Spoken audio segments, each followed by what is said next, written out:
Hello and welcome to today's video where I'm going to show you how to add multiple photos to your Instagram story. So, let's get started. First, open the Instagram app on your phone. Next, tap the plus symbol icon at the bottom, or tap your profile picture in the upper left corner to start a story. Now, tap the multiple photos icon, the overlapping squares.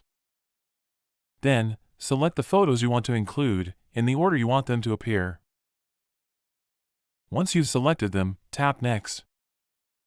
Here, you can choose whether to post the photos separately or use a layout style. Just pick the one you like best.